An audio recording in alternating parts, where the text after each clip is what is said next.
সাবেক সচিব ও রাষ্ট্রদূত, এবং একই সাথে আমাদের সঙ্গে রয়েছেন ডক্টর বদিউর রহমান, সাবেক চেয়ারম্যান এনবিআর। আপনাদের দুজনকে স্বাগত। দর্শক, আমরা কথা না বাড়িয়ে সরাসরি চলে যাচ্ছি বিস্তারিত আলোচনায়। শুরুটা প্রথমেই করতে চাই মোফাজ্জল করিম আপনাকে দিয়ে। সরকার তার 180 দিন বা 6 মাস মেয়াদ পূর্ণ করলো। সরকারের মুখপাত্র তিনি বলছেন মাত্র 6 মাসে সব সমস্যার শতভাগ সমাধান কঠিন, তবে সরকারের সর্বোচ্চ আন্তরিকতা রয়েছে। আপনাকে যদি একটু নির্মোহ বিশ্লেষণ করতে দেওয়া হয় যে এই 6 মাস কেমন করলো সরকার, কোথায় ফেল করেছে, কোথায় ভালো করেছে, কোথায় আরো ভালো করার সুযোগ ছিল, এটা যদি বলেন। দেখুন, এই ধরনের, ধন্যবাদ আপনাকে। এই ধরনের প্রশ্নের যখন আমি সম্মুখীন হই তখন ছোটবেলার রূপকথার গল্পের কথা মনে পড়ে। ভয় বলবো না, নির্ভয় বলবো। নির্ভয় বলেন। নির্ভয় বলেন। আপনি তো অভয় দিলেন, কিন্তু হোয়াট অ্যাবাউট দ্য লিসেনার? সরকারও তো নিশ্চয়ই আপনাকে মানে ভয় দেখায়নি। সময় নষ্ট করতে চাই না এই বিষয়ে। না, আমি তো ব্যক্তিগতভাবে মনে করি 6 মাস খারাপ যায়নি, এটুকু বলবো। এই 6 মাস এর চাইতে হয়তো ভালো হতে পারতো সকলের চেষ্টায়, কিন্তু খারাপ হয়নি। আশঙ্কা ছিল যে যেহেতু অনেকে চলে গেলেন ক্ষমতা থেকে, যাওয়ার পরে তারা ইংরেজিতে যে একটা শব্দ আছেন সাবোটাজ, সেই সাবোটাজের চেষ্টা করে টরে সরকারকে বিব্রত করার চেষ্টা করবে ইত্যাদি। হয়তো করছে কিনা জানি না চেষ্টা, কিন্তু সরকার এখন পর্যন্ত বিব্রত হয়েছেন বলে আমার মনে হয় না, বা বিব্রত হওয়ার মতো কিছু করেও না। আচ্ছা, দেখুন, যে কোনো সরকারের সাফল্য বা ব্যর্থতা সাধারণত কয়েকটা জিনিসের উপর নির্ভর করে। প্রথমত হচ্ছে যে জনমতটা কি। জনমত, সাধারণ লোক, এই তথাকথিত মানে বুদ্ধিজীবী বা তথাকথিত যারা রাজনীতিবিদ, যারা আর কি সুবিধা বুঝে বুঝে কথা বলেন, তা নয়। সাধারণ মানুষ কয়েকটা জিনিস সম্বন্ধে খুবই সচেতন এবং সঙ্গত কারণেই। প্রথম কথা হচ্ছে যেমন আইন শৃঙ্খলা, কারণ সে যদি ঘর থেকে বেরোয়ার পরে ঘরে ফিরে আসার নিশ্চয়তা না থাকে, আইন শৃঙ্খলা পরিস্থিতি খারাপ হয়, বা তোর ছেলেটি বা মেয়েটি গেছে বাইরে কোথাও ফিরে আসবে কিনা, এগুলো হচ্ছে বড় ক্রাইটেরিয়া। দ্বিতীয়ত হচ্ছে দ্রব্যমূল্য। সাধারণ মানুষের জন্য দ্রব্যমূল্যটাও আইন শৃঙ্খলার মতো আরেকটা ভয়াবহ জিনিস। এটা যদি দ্রব্যমূল্য এখনো আমি বলবো সাধারণ মানুষের বা আমাদের সকলেরই নাগালের মধ্যেই আছে, অর্থাৎ এর চাইতে খারাপ হতে পারত, হয় নাই, মোটামুটি ঠিকই আছে। তবে আরো সতর্কতার প্রয়োজন রয়েছে। যে বা যারা এগুলোর দায়িত্বে আছেন তাদেরকে সতর্ক থাকতে হবে। এই জন্যে সামনের দিনগুলো কিভাবে যাবে সেটা এখন থেকেই তাদের একটু হতে হবে, সচেষ্ট হতে হবে, সতর্ক হতে হবে, ব্যবস্থা নিতে হবে সেভাবে সরকারকে আর কি। যাই হোক, ভালো মন্দের সব মিলে আমি বলবো যে খারাপ নয়, ভালোই তো। ধন্যবাদ মোফাজ্জল করিম। আমি আবারও আসবো আপনার কাছে। এবার একটু শুনতে চাই ডক্টর বদিউর রহমান আপনার কাছে। সরকার তার যে মুখপাত্র তিনি বেশ একটা নোট দিয়েছেন, সেখানে অনেকগুলো বিষয় বলেছেন। শিক্ষায় সংস্কার শুরু করা হয়েছে, নতুন বেতন স্কেল চূড়ান্তের পথে, আর্থিক খাতে সংস্কার শুরু করা হয়েছে, আইন শৃঙ্খলা পরিস্থিতিও আসলে স্বাভাবিক করানোর চেষ্টা করা হচ্ছে, অর্থনীতিতে গতি ফেরানোর চেষ্টা হচ্ছে। এখন প্রশ্ন হচ্ছে, বিরোধী দলের জায়গা থেকে আমরা কিন্তু মাস মানে 2 নম্বর মাস বা দ্বিতীয় মাস থেকে আমরা সরকার ব্যর্থ এরকম শুনছি। আমার প্রশ্নটা এরকম যে 6 মাসে আসলে আমরা কি যথার্থ বলে মনে করছি কিনা এই সরকারকে মূল্যায়ন করার জন্য, সেটি একটু শুনি। মূল্যায়নের জন্য 6 মাস যথার্থ সময় কিনা বলা যাবে না, কারণ টোটাল 5 বছর মেয়াদ তো। তবে এমনি গ্রাম দেশে আমাদের প্রচলিত একটা কথা তো আছে, যার হয় না 90-তে তার হয় না 90-তে। তারপরে যাইয়া মর্নিং শোজ দ্য ডে, তারপরে একটু দেখলে বাচ্চার এদিক সেদিক কিছু জায়গা দেখলে বোঝা যায় কেমন হবে। তো সেসব গুলো করতে গেলে বোঝা যায় যে আমরা যেটা বলি good starting is half finishing, সেটা বোধহয় আমাদের এক্সপেক্টেড লেভেলে হয়নি। আমরা গত 17 বছরের যেটা লিগাসি নিয়ে কথা বলি সব সময়, আর এটা তো আমাদের এই 55 বছরের ইতিহাসে একটা রেওয়াজ যে কেউ আসলে বলবে আগেরটা সব শেষ করে দিয়েছে, যে সে কিচ্ছু করে নাই। আমরা কোনোদিন নির্মোহভাবে উদারভাবে যার ভালোটা আছে সেটাও বলি না, এমনকি স্বৈরাচার বলি এরশাদ, তার ভালোটাও স্বীকার করি না। কারণ আমাদের রাজনীতিবিদদের মধ্যে প্রতিহিংসা পরায়ণতা এবং আরেকজনকে সহ্য না করার জন্য ইগনোরেন্ট ইনটলারেন্স যে প্রবল ভাবে থাকে, সেটা এখনো বিদ্যমান। কেউ এটুক বলে না যে আগের এত কাসুন্দি গিয়ে আমার কি হবে, আমি কি করতে পারছি সেটা দেখাবো, কিন্তু সবসময় বলে সেটা। যেমন ছোট্ট একটা উদাহরণ দিই, উপজেলা পদ্ধতি এখন তো আবার কাজে আসছে, কিন্তু যেহেতু এরশাদ সাত্তার সাহেবকে হটিয়ে ক্ষমতায় আসছেন, বিএনপি থেকে ক্ষমতা নিয়েছে, তাহলে এরশাদ বিএনপি শত্রু। অর্থাৎ এরশাদের ভালো সিস্টেম হলেও উপজেলা ওইটা ভালো না। খালেদা জিয়া 5 মিনিটের মধ্যে এটা রেজলিউশন করে ক্যান্সেল করে দিলেন, just within 5 minutes. Aibur Rahman cabinet secretary, আমি বিজিবির ডেপুটি কন্ট্রোলার, আমাকে টেলিফোন করলেন যে একটা রেজলিউশন সেভে দিতে কতক্ষণ লাগবে। তাহলে স্যার আপনার যে অফিসার নিয়ে আসবে উনি বসে আমার টেবিলে চা খাবেন, এর মধ্যে দিয়ে দিতে পারবো। তো সেই সময় আমি লক্ষ্য করলাম যে দুইজনের আগের থেকে যেটা হয়েছে, বিশেষ করে পরে হাসিনা খালেদা, এরা প্রতিহিংসা পরায়ণতা বেশি ব্যস্ত ছিল। এত ব্যস্ত ছিল যে ভালো কাজ কারোটা কেউ মেনে নেয় নাই, এমনকি ছোট্ট ছোট্ট পার্সোনাল পর্যায়ে চলে যেত। না সেটা তো ডক্টর মতিউর রহমান, সেটা তো সেটা- ঐতিহাসিক সেটা আছে। fact বললেন, কিন্তু আমরা যদি একেবারে 180 দিনের ভেতরে যদি 180 দিনের ভিতরে আসলে আপনি তো ইউনুস গভর্নমেন্ট থেকে এটা ভালো এখনো, সেটা আপনি ইমিডিয়েট ফার্স্ট তো আমার কম্পারেবল ইন্ডিকেটর তো ওটা। ওইটা ইমিডিয়েট ফার্স্ট ইউনুস, তার আগে হইলে শেখ হাসিনা। তো শেখ হাসিনার তো একটা লিজেন্ডারি কাহিনী আছে, 2008 ভোটে 14 বিনা ভোটে, 18 রাতের ভোটে 24 আমি দামি। এখন 14 ইলেকশনে বিএনপি আসে নাই কোন রাজনৈতিক নেতা পরামর্শে হোক, বা অনেকে বলে যে লুঙ্গি পরলে সবাই ভাসানি হয়ে যায়, এরকম লুঙ্গি পরা কারো পরামর্শে হোক যেগুলো বাইরে শোনা যায় তা দিয়ে হোক, ওই সময় আসলে কিন্তু বিএনপি ওভারহুলমিং মেজরিটিতে তখন আসতে পারতো। এবং ওই ভয় তো পরে এটা বাদ দিল। এখন আপনার ইমিডিয়েট ফার্স্ট ইউনিট থেকে ভালো, এখন ভালো।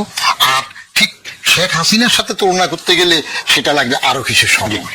আরেকটা প্রশ্ন একটু সম্পূর্ণভাবে রাখতে চাই, সেটা হচ্ছে সরকার ডে 1 থেকেই কয়েকটা বিষয় খুব নজরে এসে, যেমন ধরেন আপনার মন্ত্রীরা শুল্কমুক্ত গাড়ি নেয়নি, ফ্ল্যাট নেয়নি, প্লট নেয়নি, এগুলো নেয়নি, এগুলো খুব প্রশংসা পেয়েছে। আবার একই সঙ্গে বিভিন্ন নিয়োগ নিয়ে কিন্তু প্রশ্ন এসছে, বিভিন্ন জায়গায় কতগুলো নিয়োগের বিষয়ে প্রশ্ন আছে। আইন শৃঙ্খলা স্বাভাবিক করার ক্ষেত্রে চ্যালেঞ্জের মধ্যে দিয়ে সরকারকে যেতে হয়েছে, অর্থনীতিতে গতি ফেরানোর ক্ষেত্রেও কিন্তু একটা চ্যালেঞ্জের মধ্যে দিয়ে যেতে হয়েছে, এবং এখন যেটি মোফাজ্জল করিম যেতে হয়নি, যাচ্ছে। আসলে যাচ্ছে, কিন্তু ব্যারিয়নে যাচ্ছে, এবং তার সাথে নতুন মাত্রা যোগ হয়েছে হচ্ছে আপনার এনার্জি সেক্টর। একটু যদি বলেন সেখানে তাদের পারফরমেন্স কেমন দেখছে? আপনার আইন শৃঙ্খলা অবস্থিত পরিস্থিতি এখনো মানুষের মধ্যে ভীতি আছে, মবটা তুলনামূলকভাবে হয়তো কমেছে। ইউনুসের যে মব কালচার, যে অশান্তি সৃষ্টি, সেটার থেকে নির্বাচিত সরকার আসলে ওটা একটু কমে, ঠিক আছে, ওটা ভালো হয়। কিন্তু ওভারঅল আমরা যেভাবে এটা স্টেবিলিটি চাই সেই পর্যায়ে এখনো যায়নি। আর জ্বালানি সংকটে যে প্রশ্নটা বললেন, এটা তো এখন কি করবেন, যে কোথায় গ্যাসের কি সমস্যা হয়ে গেছে সেটা হইলো। এর আগের বারটা যখন অকটেন পেট্রোল এগুলা ঝামেলা হইলো, সেই সময় তো একটা হেরিডিটারি কথা উঠেছে, সেটা যদি এবার আবার রিফ্লেক্টেড না হয়, যে ওই সময় দাম বাড়ানোর জন্য পায়তারা করে এমন ভাবে সেটা করলো যে ঠিক দাম বাড়াই দিল, তারপরে আবার লাইন নেই। 1.5 কিলোমিটার 2 কিলোমিটার যে লাইন হইলো, আমি তো ওই 1000 টাকার অকটেনের জন্য 3 ঘন্টা 3.5 ঘন্টা লাইনে ছিলাম, তাও 2 দিন পেনে পড়বে। কিন্তু যেই দাম বাড়লো তারপরে লাইন নেই, সব পকপকা। এখন কথা উঠছে বাগানে হাঁটার সময় গ্যাসের দাম বাড়ে, গ্যাসের দাম বাড়লে তখন লাইন চলে যায় কিনা দেখা যাক। বলতেছে ওই কোথায় সাগরে কি একটা নষ্ট হইলো, সেখানে এখনো ঠিক হয়েছে, আসতেছে 2টা কার্গো আসছে, ওটা আসলে ঠিক হয়ে যাবে। তো দামটা যদি এবার বেকায়দা পড়ে গেল না সরকার, কিছু জিনিস আছে তো আপনার সরকারের কন্ট্রোলের বাইরে হয়ে যায় অনেক সময়। আপনার হঠাৎ করে যদি সেখানে টার্মিনাল নষ্ট হয়, কার্গো যদি না আসে, একটা ফেরত চলে যায়, এটা আগের থেকে পরিকল্পনার মধ্যে। আমরা কোনোদিন, স্যার আমার থেকে অনেক বেশি এগুলাতে দক্ষ, আমরা কোনোদিন এই 55 বছরে কোন সরকার সেলফ রিলায়েন্ট হই, নিজের পায়ে দাঁড়ায়, এই চেষ্টাটা কেউ করেনি। বেশিরভাগ ক্ষেত্রে যেটা নিজের সম্পদ আছে সেখানে এক্সপ্লোরেশনে না গিয়ে গ্যাসের আমরা আমদানি নির্ভর হয়, কারণ এইগুলোতে একটু গুড় বেশি, একটু মিঠা বেশি, কমিশন বেশি, ওই জাতীয়। একটা সরকারও স্বাধীনতার পরে পর্যন্ত যে নিজে দাঁড়াই, ইআরডিটা বাদ দেই, আইআরডিটাকে স্ট্রং করি, এই পলিসিতে আমি দেখেছি আর কি। ধন্যবাদ। আমি আবার আসবো আপনার কাছে। মোফাজ্জল করিম, এই পর্যায়ে আমরা একটু শুনতে চাই আপনার কাছে, যেহেতু আমাদের আজকে শিরোনামটা 180 দিনের হিসাব, শুধুমাত্র সরকারের পারফরমেন্স না, আমরা বিরোধী দলের পারফরমেন্সটা বুঝতে চাই। কেমন দেখলেন তাদের পারফরমেন্স? বিরোধী দলের পারফরমেন্স, বিরোধী দলের পারফরমেন্সটা কেমন দেখলেন এই 6 মাসে? এই গত 6 মাসে? ভালো প্রশ্ন। বিরোধী দল আছে নাকি? আমার পাল্টা প্রশ্ন। আমি লিখিয়ে রাখলাম, আগে লিখে রাখছি, যে এই প্রশ্ন- এই প্রশ্ন উত্তরটা আগাম আগেই লিখে আমি যেটা বললাম সেটাই। বিরোধী দল আছে। না, বিরোধী দল থাকুক আর না থাকুক, আমি কিন্তু মানে কোন কারণে আপনার মনে হলো যে বিরোধী দল নাই, সেটা যদি আগে বলেন তাহলে হয়তো দর্শকদের বুঝতে সুবিধা হবে। দেখুন, বিরোধী দল বলতে আমরা কাদের মনে করি? এখন যারা ক্ষমতায় আছেন, অর্থাৎ বিএনপি, তার বিপক্ষে যারা, তারাই বিরোধী দল। সংসদে যারা আছেন, তো তারা তো স্পষ্টভাবে তো সেটা কখনো বলছেন না জনগণকে সংগঠিত করছে না, কোনো আন্দোলন করছে না, বিবৃতি দিচ্ছে না, কিছুই না। সেই জন্যই আমি বললাম বিরোধী দল আছে নাকি? কোথায় বিরোধী দল? বিরোধী দল হচ্ছে যে যারা ক্ষমতায় আছে, ক্ষমতাসীন দল, তার প্রত্যেকটা কাজের চুলচেরা হিসাব করবে এবং সেটা যদি গণমুখী না হয় তাহলে প্রয়োজন বোধে আন্দোলন বা প্রয়োজন বোধে প্রতিবাদ ইত্যাদি সবই করবে। তো কোথায়? অবশ্য সেরকম ধরনের কোন পরিস্থিতিও সৃষ্টি হয়নি বটে। দু একটা জিনিস সম্বন্ধে সরকারের সতর্ক থাকা উচিত, যেমন দ্রব্যমূল্য, যেমন এই যে গ্যাসের ক্রাইসিস গত কয়েকদিন গেল, এখনো চলছে, এখনো চলছে, এখনো সম্পূর্ণ সারে নাই। আচ্ছা, এই সমস্ত বিষয় আর হঠাৎ করে যদি আইন শৃঙ্খলা খারাপ হয়ে যায়, তো আইন শৃঙ্খলাটা যতদূর দেখা যাচ্ছে মোটামুটি আগে যেরকম ছিল সেরকমই আছে, খুবই অনেক। কিন্তু দ্রব্যমূল্যের ব্যাপারে আমি মনে করি সতর্ক হওয়ার প্রয়োজনীয়তা আছে। কারণ এই অতি সম্প্রতি বা এখনো যে গ্যাসের যে সমস্যাটা হয়েছে, যদি মূল্যের জন্য নয়, সরবরাহের জন্য, তাহলে পরে সরকারের উচিত স্বাভাবিক পরিস্থিতিতেও প্রত্যেকটা জিনিস সূক্ষ্মভাবে মনিটর করা এবং পরিস্থিতি কি হতে পারে না হতে পারে সেটা আগাম বিবেচনা করে একটা প্রস্তুতিমূলক একটা ব্যবস্থা নিয়ে রাখা। এখন এই যে গ্যাসের ব্যাপারটা হলো, আমি তো বলবো এটা একটা তদন্ত হওয়া উচিত। কেন হলো? খালি বললেই হবে নাকি যে এই হয়েছে, সাপ্লাই হয়েছে, কেন হলো? ভবিষ্যতে যদি না হয় তার জন্য কি করতে হবে, মনিটরিং ব্যবস্থাটা কেমন, এই সমস্তটা দেখতে হবে। ঘটনা ঘটে যাওয়ার পরে, মানে রোগী মারা যাওয়ার পরে ডাক্তারের সাথে লাভ নাই। তো সেই জন্যে আমার বিনীত অনুরোধ। হ্যাঁ, ঠিক বলেছেন, এই শব্দ করে পাচ্ছিলাম না, আমি হেল্প করছি। না, কারণ বিনয় নাই তো, দুর্বিনীত। আমার দুর্বিনীত সাজেশন বলুন বা ইয়ে বলুন, যে পরিস্থিতিকে আপনারা ভালো করে পর্যালোচনা করুন, পর্যবেক্ষণ করুন এবং আগাম ব্যবস্থা নেন। ধন্যবাদ। ডক্টর বদিউর রহমান, একই প্রশ্ন, মানে আপনি 180 দিনে বিরোধী দলের যদি থেকে থাকে আপনার দৃষ্টিতে কেমন দেখেন তাদের পারফরমেন্স? আমি স্যারের সাথে, স্যার যেটা বলছেন বিরোধী দল আছে কিনা, স্যার বলছেন বিরোধী দলের কর্মপন্থা এবং কার্যকারিতার বিবেচনা করে।